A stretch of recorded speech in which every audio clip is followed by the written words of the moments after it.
Salom aziz tomoshabinlar. Bugun siz bilan g'oyat muhim, shoshilinch va hayotingizga bevosita ta'sir qiluvchi bir mavzu haqida gaplashamiz. So'nggi paytlarda minglab odamlar xuddi siz kabi o'z uylarida kutilmagan tekshiruvlarga duch kelishmoqda va hatto katta miqdordagi jarimalar to'lashga majbur bo'lishmoqda. Bu vaziyatda qanday yo'l tutishni bilmaslik, afsuski ko'plab muammolarga sabab bo'lmoqda. Shu sababli bugungi videoni har biringiz juda diqqat bilan oxirigacha ko'rishingizni tavsiya qilaman.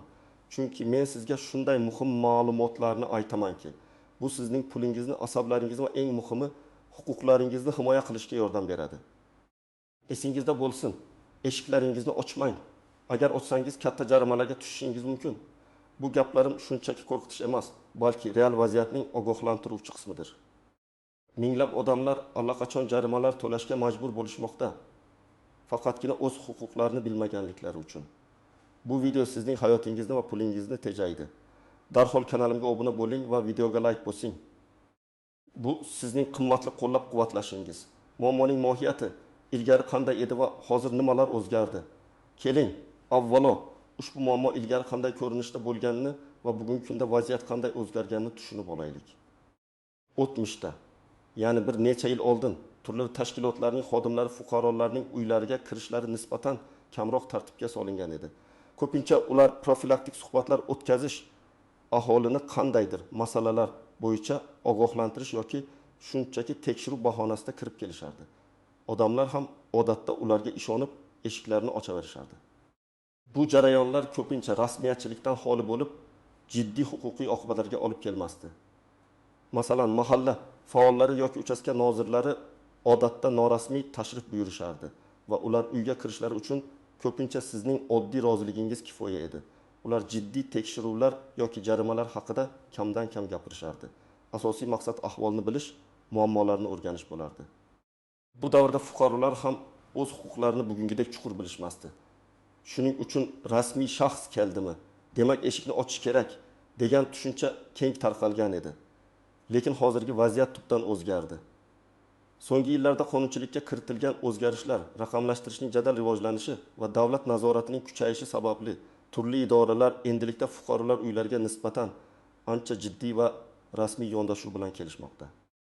Eng muhimi, ularning vakolatlari aniqlashtirilgan va har bir tekshiruv qat'iy tartib-qoidalar asosida amalga oshirilishi shart. Endi ular shunchaki ahvolni bilish uchun emas, balki aniq bir maqsad bilan, ya'ni qonunbuzarliklarni aniqlash, ularni hujjatlashtirish va natijada ma'muriy javobgarlikka tortish, ya'ni jarima qo'llash uchun kelishadi. Asosiy sabablardan biri bu yashirin iqtisodiyotga qarshi kurashning kuchayishi. Davlat ijaraga berilayotgan uylardan keladigan daromadlarni ro'yxatdan o'tmagan uy-joylarda yashayotganlarni, xonadonlarda noqonuniy tadbirkorlik faoliyatini yoki kommunal xizmatlarning noqonuniy ishlatilishini aniqlashga qaratilgan harakatlarni kuchaytirgan. Masalan, elektr energiyasi, gaz yoki suv hisoblagichlariga aralashuvlar, ularni ataylab buzish yoki noqonuniy ulanishlar juda qattiq nazoratga olingan. Har qanday xizmat turi bo'yicha to'lov intizomi ham diqqat markazida. Bundan tashqari, aholini ro'yxatga olish, doimiy yashash joyi yoki vaqtinchalik propiska masalalari ham juda jiddiy nazorat qilinmoqda. Agar sizning uyingizda ro'yxatdan o'tmagan shaxs yashasa, bu ham javobgarlikka sabab bo'lishi mumkin. Shuningdek, turli nazorat qiluvchi organlarga soliq, ichki ishlar, kommunal xizmatlar, qurilish nazorati, sanitariya epidemiologiya xizmati va boshqalar fuqarolarning uylariga borish uchun yangi qonuniy asoslar berilgan. Lekin bu ularga sizning ruxsatingizsiz uyga kirish huquqini bermaydi. Aksariyat hollarda ular faqat tegishli hujjatlar bilan va qonunda belgilangan tartibda kira olishadi. Agar avvalgi davrda bu tekshiruvlar ko'pincha og'zaki ogohlantirishlar bilan yakunlansa, endi ular juda tezlik bilan jarima bayonnomalarini rasmiylashtirishadi. Shuning uchun vaziyat tubdan o'zgarganini va har bir harakatingiz muhim ekanligini anglab yetishingiz kerak. Sizning uyingiz bu sizning qo'rg'oningizdir va unga begona shaxslarning, hatto rasmiy kishilarning ham ruxsatsiz kirishi cheklangan. Asosiy qism 1. Nimalarni bilishingiz kerak, kim xavotir olishi kerak va kim xavotir olmasa ham bo'ladi. Aziz tomoshabinlar, endi eng muhim qismga o'tamiz. Nimalarni bilishingiz kerak, kim ayniqsa xavotir olishi kerak va qaysi holatlarda nisbatan xotirjam bo'lish mumkin. Birinchi va eng asosiy prinsip, sizning shaxsiy mulkingizga, ya'ni uyingizga hech kim sizning ruxsatingizsiz, sud qarorisiz yoki prokuror ruxsatnomasisiz kira olmaydi. Bu sizning konstitutsiyaviy huquqingizdir. Hatto eng yuqori lavozimdagi amaldor ham bu qoidani buzishga haqli emas. Bu tamoyilni har doim yodingizda tuting. Kimlar xavotir olishi kerak? Aynan quyidagi toifadagi fuqarolar hozirgi sharoitda ayniqsa diqqatli bo'lishlari kerak.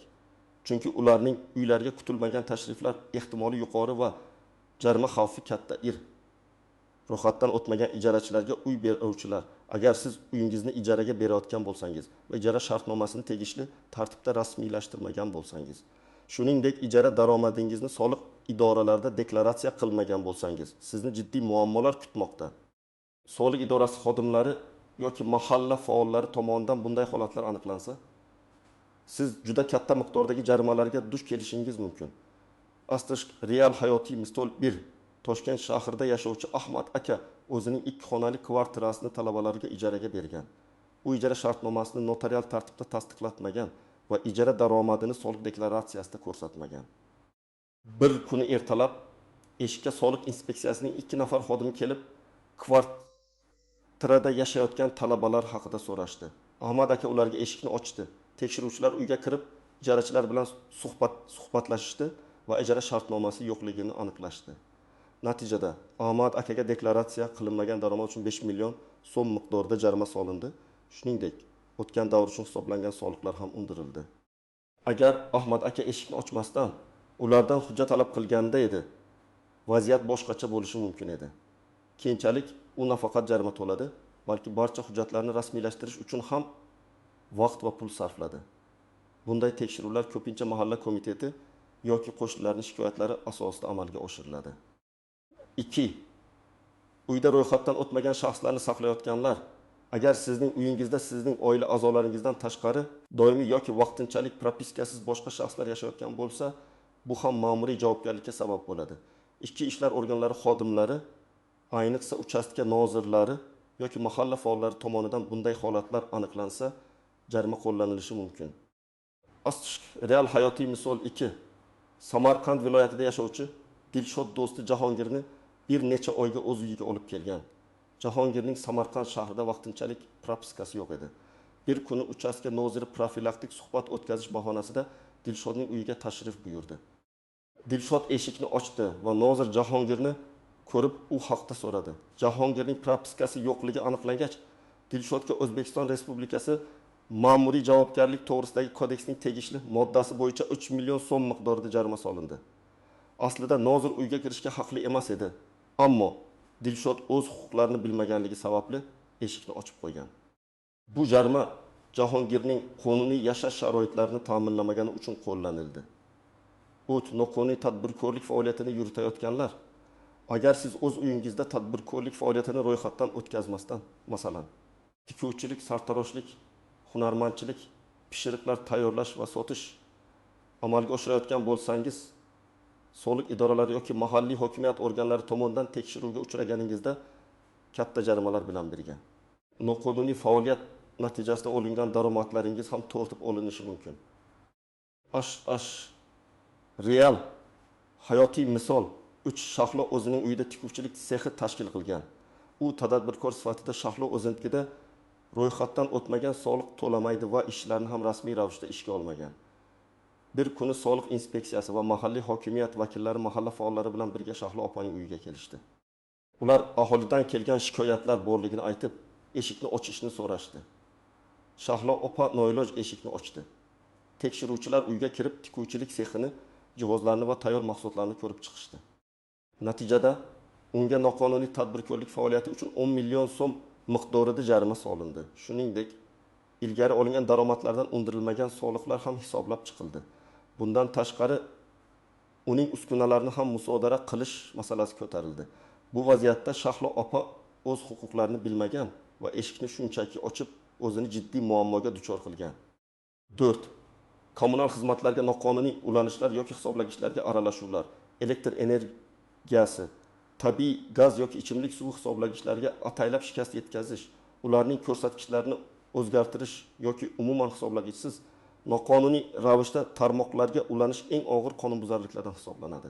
Bunday holatlarda nafaqat katta jarimalar, balki yetkazilgan zarar uchun to'lovlar va hatto jinoiy javobgarlik ham yuzaga kelishi mumkin. Real hayotiy misol dard. Jizzax viloyatining qishloq hududida yashovchi Gulnora opa uyiga qo'shimcha gaz pechini hisoblagichni o'tkazmasdan to'g'ridan-to'g'ri gaz quvuriga ulab olgan edi. Bir kuni gaz ta'minoti idorasining 2 nafar xodimi uyma-uy tekshiruv o'tkazish bahonasida Gulnora opaning eshigini taqillatdi. Ular gaz bosimi pasayganini va tizimda noqonuniy ulanishlar bo'lishi mumkinligini aytishdi. Gulnora opa ularning rasmiy kishi ekanligini o'ylab eshikni ochdi. Xodimlar uyga kirib, gaz quvurlarini ko'zdan kechirishdi va yashirincha ulangan pechni topishdi. Natijada Gulnora opaga 7 million so'm jarima solindi. Shuningdek, hisoblagichdan tashqari ishlatilgan gaz uchun qayta hisob-kitob qilinib, qo'shimcha to'lov undirildi. Agar u eshikni ochmasdan ulardan tegishli order va xizmat guvohnomalarini talab qilganida edi, ehtimol bunday muammoga duch kelmasdi. Kimlar xavotir olmasa ham bo'ladi, lekin baribir huquqlarni bilish shart. Agar siz yuqorida sanab o'tilgan qonunbuzarliklarning hech biriga aloqador bo'lmasangiz, barcha hujjatlaringiz tartibda bo'lsa, kommunal xizmatlar uchun to'lovlarni o'z vaqtida amalga oshirsangiz, uyda ro'yxatdan o'tmagan shaxslarni saqlamasangiz va tadbirkorlik faoliyatini ro'yxatdan o'tkazmasdan yuritmasangiz, unda siz nisbatan xotirjam bo'lishingiz mumkin. Ammo bu sizning uyingizga kutilmagan tashrif bo'lmaydi degani emas. Bunday holatlarda ham o'z huquqlaringizni bilishingiz va qonunga muvofiq harakat qilishingiz zarur. Chunki har qanday holatda ham sizning uyingizga har qanday rasmiy shaxs kirishi uchun qonuniy asos va sizning ruxsatingiz shart. Misol uchun, hatto oddiy mahalla vakili ham sizning uyingizga kirish uchun sizdan ruxsat so'rashi kerak. Ular majburlashga yoki tahdid qilishga haqli emas. Sizning roziligingizsiz uyga kirishga uringan har qanday shaxsga nisbatan siz o'z huquqlaringizni himoya qilishingiz mumkin. Shuning uchun har bir fuqaro, hatto eng qonunga itoatkor bo'lsa ham, eshikni taqillatgan har qanday shaxsdan kimligini, qaysi tashkilotdan ekanligini va tashrif maqsadini so'rashi shart. Bu sizning huquqingizdir. Ushbu tekshiruvlarning sabablari va oqibatlari juda chuqurdir. Davlat budjetiga tushumlarni oshirish, yashirin iqtisodiyotni qisqartirish, fuqarolar o'rtasida qonun ustuvorligini ta'minlash, aholini aniq hisobga olish va nazorat qilishga intilmoqda. Natijada fuqarolar uchun moliyaviy yo'qotishlar, huquqiy muammolar va asabiy taranglik yuzaga kelmoqda. Ammo agar siz o'z huquqlaringizni bilsangiz, bunday salbiy oqibatlardan qochishingiz mumkin. Asosiy qism 2. Qoidalardan istisnolar, e'tibor berish lozim bo'lgan nuanslar va kutilmagan holatlar. Endi esa o'z uyingizga tashrif buyurgan rasmiy shaxslar bilan muloqotda ayniqsa ehtiyot bo'lishingiz kerak bo'lgan holatlarga, qoidalardan istisnolarga va e'tibordan chetda qoldirib bo'lmaydigan nozik jihatlarga to'xtalib o'tamiz. Chunki ba'zi holatlarda siz eshikni ochishga majbur bo'lishingiz mumkin, biroq bu ham o'z tartib qoidalari bilan amalga oshirilishi shart. Qachon ular sizning ruxsatingizsiz uyga kirishlari mumkin? Bu juda kam uchraydigan, faqat qonunda qat'iy belgilangan favqulodda holatlar bo'lib, ularni aniq bilishingiz shart. 1. Sud qarori yoki prokuror ruxsatnomasi bilan. Agar ular uyga kirish uchun sudning tegishli qarorini, masalan, tintuv o'tkazish, mulkni xatlash haqida yoki prokurorning maxsus ruxsatnomasini, masalan, jinoyat ishini tergov qilish doirasida taqdim etsalar, siz eshikni ochishga majbursiz. Bu hujjatlar qat'iy tartibda rasmiylashtirilgan bo'lishi va barcha rekvizitlar, sud nomi, sana, imzo, muhr, kirish maqsadi va boshqalar mavjud bo'lishi shart. Agar bunday hujjat bo'lsa, siz uyni ochishingiz kerak, ammo bu holatda ham o'z huquqlaringizni bilishingiz va himoya qilishingiz kerak. Bu haqida keyinroq batafsil gaplashamiz. 2. Favqulodda vaziyatlarda hayotga, sog'liqqa xavf tug'ilganda yoki mulkka katta zarar yetkazilishi xavfi yuzaga kelganida. Masalan, yong'in sodir bo'lganda o't o'chiruvchilar xavfni bartaraf etish uchun kiradi. Gaz sizishi, suv quvurining yorilishi kabi texnogen falokatlarda kommunal xizmatlarning avariya brigadalari baxtsiz hodisani bartaraf etish uchun kiradi. Ichkaridan qattiq yordam so'rab qichqiriq eshitilsa, yoxud jinoyat sodir etilayotganligi haqida politsiya xodimlari hayotni saqlab qolish yoki jinoyatning oldini olish uchun kirishi mumkin. Agar uyda bolalar yolg'iz qoldirilgan bo'lsa va ularning hayotiga xavf tug'ilsa, bunday holatlarda ularga ruxsat berish insoniylik va qonun nuqtai nazaridan ham zarur, lekin bu holatlar juda aniq va shubhasiz bo'lishi kerak. Qochib ketayotgan jinoyatchini ta'qib qilishda agar politsiya xodimlari shaxsni jinoyat sodir etishda shubha qilib, uni ta'qib qilsalar va u sizning uyingizga yashirinishga ursa, bunday vaziyatda politsiya xodimlari uyga kirishga haqlidir. Ammo bu holat ham juda kam uchraydigan va shoshilinch xususiyatga ega bo'lishi kerak. E'tibor berish lozim bo'lgan nuanslar va kutilmagan holatlar. 1. Mahalla vakilimiz doim kiramiz. Mahalla qo'mitasi vakillari, profilaktika inspektorlari, uchastka nozirlari yoki boshqa jamoat tashkilotlari xodimlari sizning uyingizga kirish uchun sizning roziligingizni olishlari shart. Ularning biz mahalla sizni tekshirishimiz kerak degan gapi sizga eshikni ochish majburiyatini yuklamaydi. Ular sizni majburlashga, tahdid qilishga haqli emas. Ular faqatgina og'zaki suhbat o'tkazishlari, savollar berishlari mumkin, lekin mulkingizga kirishga majburlay olmaydilar. Agar ular kirishga intilsalar, sizdan ularning xizmat guvohnomasi va tashrif maqsadini tasdiqlovchi hujjatni talab qilishga haqlisiz. Bu hatto mahalla raisi bo'lsa ham amal qiladi. 2. Gaz, elektrni o'chirib qo'yamiz. Kommunal xizmat ko'rsatuvchi tashkilotlar, gaz, elektr, suv sizning to'lovlaringizda qarzdorlik bo'lsa yoki aniq qonunbuzarlik shubha qilinsa, xizmat ko'rsatishni to'xtatishga haqlidirlar. Ammo ular buni maxsus ogohlantirishdan so'ng qonuniy tartibda amalga oshirishlari kerak. Shunchaki uyga kirgizmasang elektrni o'chiramiz degan tahdid sizni ularga eshikni ochishga majburlamaydi. Ular sizning uyingizga shunchaki hisoblagichni tekshirish bahonasida ruxsatsiz kirishga haqli emaslar. Agar ular hisoblagichni tekshirishni talab qilsalar, siz ulardan xizmat guvohnomasini va tekshirish uchun ruxsatnoma talab qiling. Ko'pincha hisoblagichlar tashqarida bo'ladi. Agar ichkarida bo'lsa, sizning roziligingiz shart. Bu reyd. Ba'zida huquq tartibot organlari yoki boshqa tashkilotlar reyd o'tkazishlarini aytib kelishlari mumkin. Har qanday reyd ham qonuniy asosga ega bo'lishi va tegishli hujjatlar bilan tasdiqlanishi kerak. Reyd o'tkazuvchi guruhning rahbari reyd buyrug'ini taqdim etishi shart. Aks holda bu shunchaki tekshiruv bo'lib, sizning uyga kirishga ruxsat bermaslik huquqingiz saqlanib qoladi. 4. Amaldorlarning harakatlarini yozib olish. Video, audio. Sizga tashrif buyurgan har qanday rasmiy shaxs bilan muloqotni video yoki audio shaklda yozib olishga haqlisiz. Bu sizning qonuniy huquqingiz. Faqat ularni bu haqda ogohlantirib qo'yish maqsadga muvofiqdir. Men sizning harakatlaringizni video tasvirga olyapman, chunki bu mening qonuniy huquqim va vaziyatni xolis baholash uchun zarur. Bu ular tomonidan qonunbuzarlik sodir etilishining oldini olishga yordam beradi. Video yozuv keyinchalik sizning holatingizni isbotlashda muhim dalil bo'lishi mumkin. 5 guvohlar, xolislar ishtiroki. Agar tekshiruvga ruxsat bersangiz, masalan, sud qarori bo'lsa, tekshiruv jarayoni 2 nafar xolis ishtirokida o'tkazilishi shart. Xolislar tekshiruvning xolis va qonuniy o'tishini tasdiqlovchi shaxslardir. Agar ular xolis olib kelmasalar, siz ulardan buni talab qilishga haqlisiz. O'zingiz ham imkon qadar qo'shnilaringizdan yoki oila a'zolaringizdan guvoh sifatida ishtirok etishni so'rashingiz mumkin. Bu nuanslarni bilish sizni ko'pgina kutilmagan vaziyatlardan himoya qiladi va huquqlaringizni samarali himoya qilishga yordam beradi. Asosiysi vahimaga tushmaslik, o'z huquqlaringizni eslab qolish va ularni qat'iyat bilan talab qilish. Amaliy maslahatlar tomoshabin nima qilishi kerakligi bo'yicha aniq ko'rsatmalar. Mana eng muhim qismga yetib keldik. Agar sizning eshigingizni kutilmagan mehmonlar taqillatsa, qanday aniq harakatlar qilishingiz kerak? Bu qadamlarni diqqat bilan o'rganing va yodda tuting. 1. Eshikni darhol ochmang. Bu birinchi va eng muhim qo'ydi. Hech qachon shoshilmasdan eshikni ochmang. Hatto ular qanchalik talab qilib turmasinlar. Nima qilish kerak? Kim bu?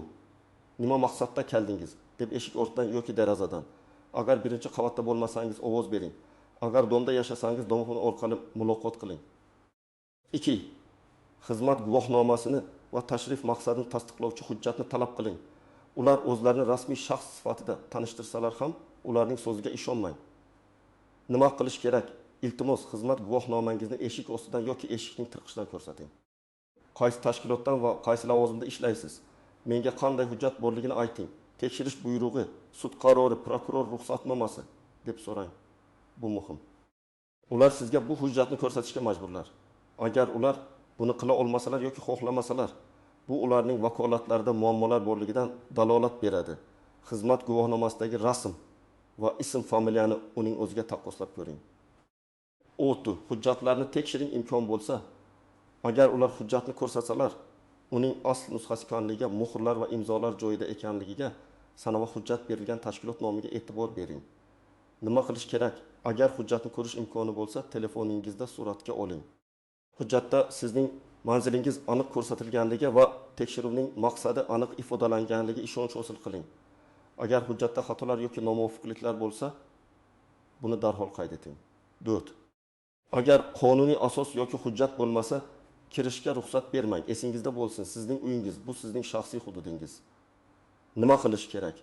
Uzr, men sizni kirita olmayman. Chunki sizda tegishli ruxsatnoma yo'q.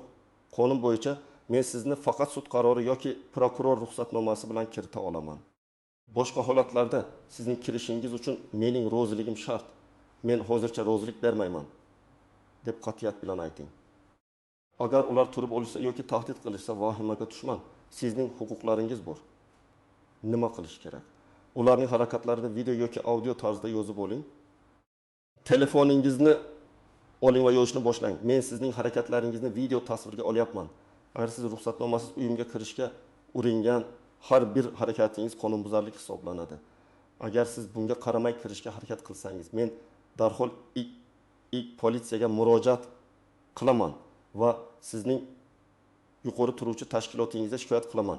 Bu ularning g'ayriqonuniy harakatlarini to'xtatishga majbur qiladi. Ba'zida shunchaki yozuvni yoqishingiz ularni ortga qaytishga majbur qiladi. 6. Agar ular sud qarori yoki prokuror ruxsatnomasidan kelsalar, majburiy ochish kerak bo'lsa ham, bu holatda siz eshikni ochishingiz shart, ammo sizning huquqlaringiz saqlanib qoladi. Nima qilish kerak? Hujjatning nusxasini talab qiling. Bu sizning huquqingiz. Tekshiruvning 2 nafar xolis ishtirokida o'tkazilishini talab qiling. Agar ular xolis olib kelmasalar, qo'shnilaringizdan yordam so'rang. Xolislar tekshiruvning har bir bosqichini tasdiqlashi kerak. Hech qanday hujjatga agar uni to'liq tushunmasangiz yoki uydagi vaziyatga mos kelmasa, imzo chekmang.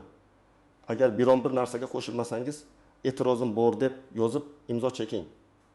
Masalan, keltirilgan ma'lumotlarning qismiga e'tirozim bor yoki guvohlar ishtirokisiz o'tkazilgani uchun imzo chekmayman deb yozishingiz mumkin. Tekshiruv jarayonini o'zingiz ham video yoki audio tarzda yozib oling.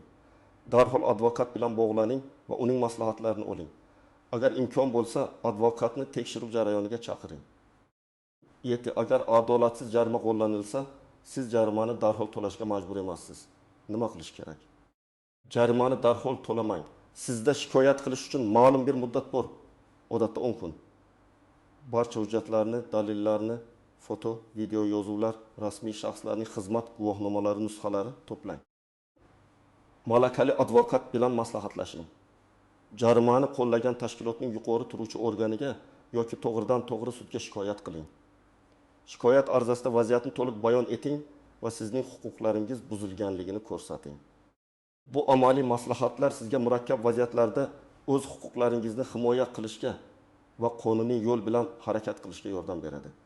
Unutmang, sizning bilimingiz va qat'iyatingiz sizni ko'pgina muammolardan qutqara oladi. Xulosa va yakuniy chorlov. Aziz tomoshabinlar, bugun biz siz bilan juda muhim mavzuni batafsil muhokama qildik. Endi siz nafaqat срочно начали проверять выписывать штрафы, не открывайте двери degan qo'rqinchli sarlavha ortida nima turganini, balki o'zingizni va oilangizni qanday himoya qilishni ham bilasiz. Esingizda bo'lsin, sizning uyingiz sizning qo'rg'oningizdir. O'z huquqlaringizni biling va ularni himoya qiling. Sizning ruxsatingizsiz, sud qarorisiz yoki prokuror ruxsatnomasisiz hech kim sizning shaxsiy mulkingizga kirishga haqli emas. Asosiy qoida, hech qachon eshikni shunchaki ochmang. Har doim sabab va hujjat talab qiling. Bu videoni do'stlaringiz va yaqinlaringizga yuboring. Kimdir bugun siz tufayli katta muammolardan qutulib qolishi mumkin. Bu ma'lumot minglab odamlarning hayotiga ijobiy ta'sir ko'rsatishi mumkin. Kanalimga obuna bo'ling, videoga like bosing va o'z fikrlaringizni izohlarda yozib qoldiring.